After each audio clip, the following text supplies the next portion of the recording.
this time we're running from the 10th to the 14th of June, and we're wending our way through Matthew 24 and 25, and the subject is quite uniform, although the individual topics are very different. The overall thing is that at the back of our minds we've got to keep in mind that Jesus is returning, he is coming again, and that he is our servant king, and therefore if we are to be true imitators of Christ, then we have to adopt that attitude of servants. And this week we were running through the response that different people make to the responsibilities of life. We read about a servant. What would happen to him if, left in charge of his master's house, instead of being diligent, he turned and started lording it over the other servants, beating them. Well, his end is not really very cheerful. We needn't go into it now, but suffice it to say he doesn't prosper. And we went on and we looked at the situation with the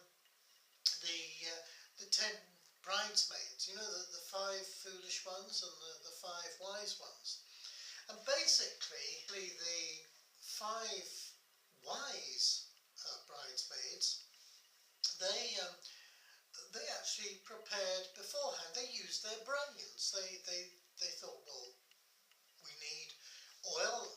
We don't know when the bridegroom is coming, so we better take some spare oil in case our lamps run out.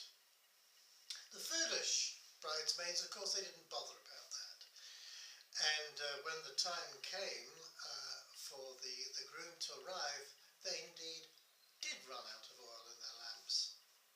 We also saw how the servants were given, money was entrusted to them, they were given a portion of money. One had 5 bags of silver, another 2, and a third 1. And we've got to the stage where the one who had 5 and the one who had 2, they doubled what they had. They both worked equally hard, but if you like, to different abilities. And so we have this picture of you and I. Can we be trusted? That was really on Mondays. Can we be trusted? Thinking of the bridesmaids, you know, it is a wonderful thing to be a spiritual person and to pray and to read the Bible, but we must also engage our brains in what we do. But much of what we do is common sense. Yes, we can ask that question, what would Jesus do to help us? Of course we should pray over everything.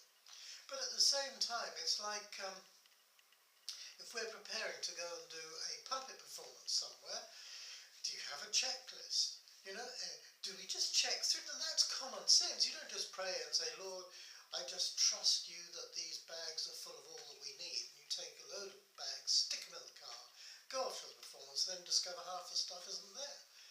No. Common sense tells us, check through, make sure we got everything. It's simple enough. And then with the question of those servants who took that money, I think there's a really important point in that, and that is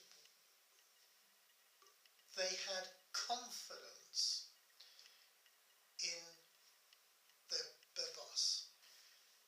You see, he entrusted them with that money. And I'm quite sure that part of their confidence came not from their own abilities, but from the trust that their employer put in them. Because they must have thought, well, if he thinks I can do this, I can do it. Now, what can we gain from that? Simply this. God will not ask us to do anything that we can't do. Well, no, he'll ask us to do some things that we don't want to do. He'll ask us to do some things that we may feel we're unable to do. But he will enable us.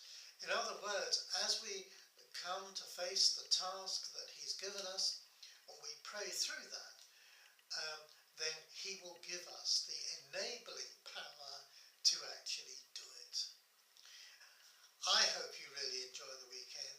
Get confidence from the fact that whatever you're engaged in, if it's for the Lord, then He has confidence in you to carry it out, and He has all the abilities to enable you, if you ask Him, to carry them through successfully.